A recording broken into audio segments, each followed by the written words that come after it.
नमस्कार साथियों लखनऊ शहर की एक हल्की ठंडी रात थी और सड़कों पर ट्रैफिक कम हो चला था, लेकिन पुलिस पेट्रोलियम गाड़ियों की आवाजें अब भी साफ साफ सुनाई दे रही थी। दोस्तों, एक पुराने पुलिस स्टेशन के ठीक सामने फुटपाथ पर एक दुबला पतला बुजुर्ग आदमी चादर ओढ़े यहां तक कि लेटा हुआ था और उसके पास ना बिस्तर था और ना ही कोई सामान था। दोस्तों, बस एक झोला और एक पुराना मोबाइल और एक जोड़ी फटी हुई चप्पलें दोस्तों उसके पास थी। नाम था शिव शंकर चौधरी, उम्र लगभग 75 साल। दोस्तों, झुर्रियों से भरा हुआ चेहरा, लेकिन आंखों में आज भी वही तेज जो किसी जमाने में पूरे महकमे को सीधा कर दिया करता था। लेकिन दोस्तों, आज यह चुप था, थका हुआ था, शायद बीमार या शायद कुछ सोच रहा था। और थोड़ी देर में एक पुलिस जीप वहां से गुजरी।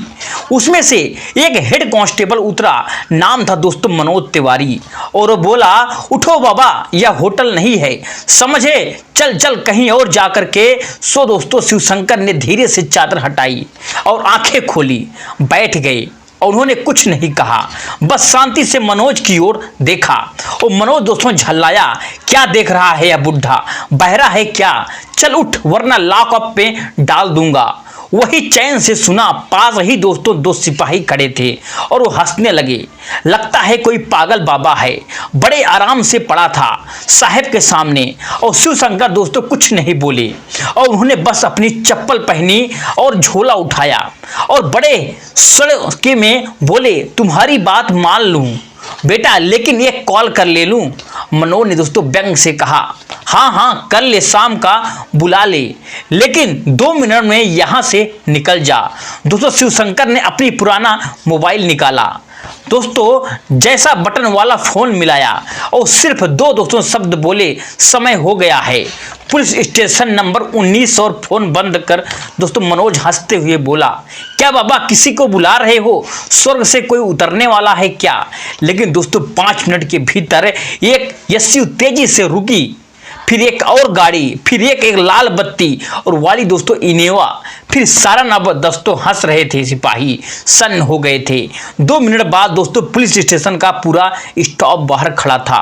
दोस्तों SP, DSP, crime branch, inspector सब पहुंचे और उन सब के दोस्तों बीच में एक नाम गूंज रहा था, हम माफी चाहते हैं, मुझे माफ कर दो, हमको पहचान नहीं पाए। मनोज दोस्तों तिवारी के हाथ से उसकी लाठी गिर चुकी थी और वो कांपते हुए शिवशंकर चौधरी के पैरों में गिर पड़ा।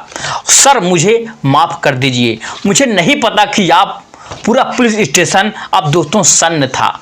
जिस दोस्तों बुजुर्ग को सबने एक फालतू बेसहारा फुटपाथ पर सोने वाला दोस्तों आदमी समझा, अब दोस्तों वह सर बन चुका था। लेकिन दोस्तों फिर शिव शंकर चौधरी, पूर्व डीजीपी बिहार पुलिस, नाम दोस्तों जिसे सुनकर के दर्शकों तक अपराधी भी दोस्तों थर थर कांपते थे।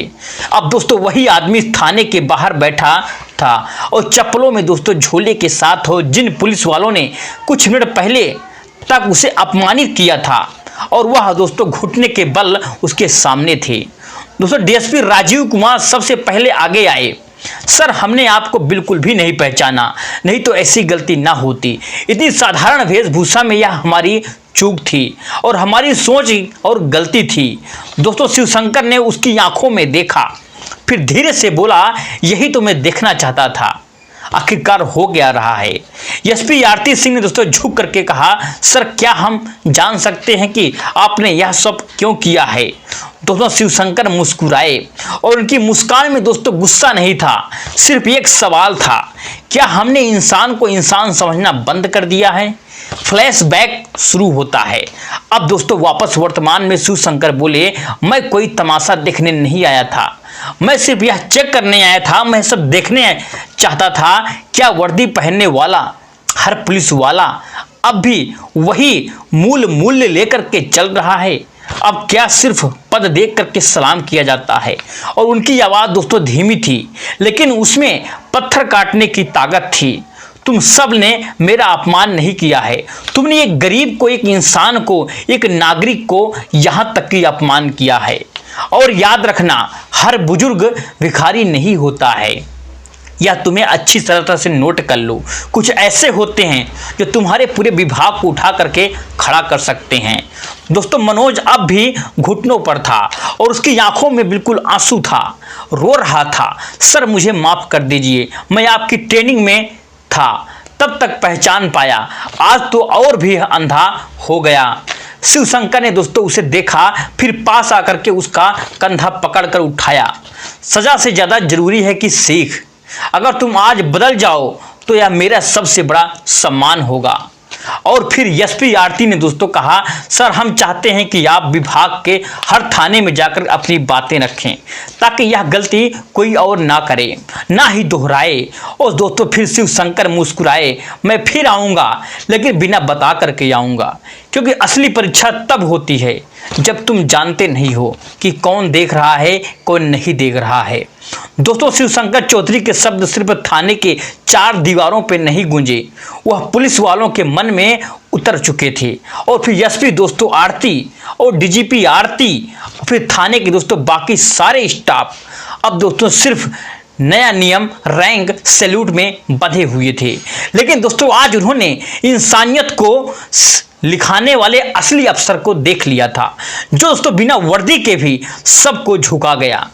अगर दोस्तों पुलिस स्टेशन के बाहर एक छोटा बोर्ड लगाया गया, मानव गरिमा दिवस, दोस्तों हर महीने 1 तारीख को इस दिन हर पुलिसकर्मी को बिना नाम पद रैंक देखे आने वाले हर व्यक्ति से सम्मान और संवेदना से पेश आना बिल्कुल अनिवार्य था।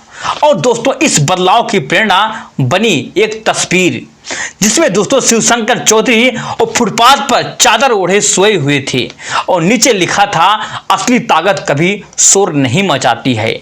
और एक हफ्ते बाद दोस्तों पटना के पुलिस ट्रेनिंग अकादमी में एक विशेष सेशन हुआ और सैकड़ों दोस्तों नए ट्रेनी पुलिसकर्मी बैठे हुए थे और मंच पर खड़े हुए थे। वही बुजुर्ग जो अब दोस्तों बड़े ही पुराने पैजामे कुत्ते में था।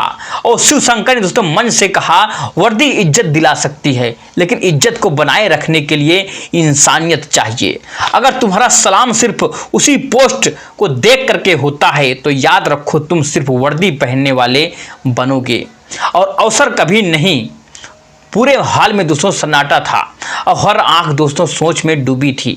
और पुलिस दोस्तों स्टेशन की दीवार पर एक और बोर्ड टंगा हुआ था और हर दोस्तों वह व्यक्ति जो दरवाजा खटखटाए उस भिखारी नहीं नागरिक को समझ जाए। दोस्तों डीजीपी राजीव जिसने पहले ही इस बदलाव को अपना आया था, अब दोस्तों हर नई रपट से पहले एक नया सवाल पूछता था, क्या हमने उसकी आवाज़ को सुना? एक ठंडी सुबह फिर वैसे ही दोस्तों दृश्य सामने आया और फिर एक बुजुर्ग अस्पताल के बाहर फटे कपड़ों में बैठा था। भीड़ हंस रही थी और कुछ लोग दोस्तों मोबाइल निकाल करके यहाँ तक कि आपको बता दें कि वीडियो बना रहे थे। और एक ट्रेनी सिपाही पास दोस्तों गया और चुपचाप झुका और पूछा, बाबा कुछ चाहिए क्या? अंदर चले। लोग दोस्तों चौंक गए। बुजुर्ग ने दोस्तों उसकी पीठ को थपथपाई।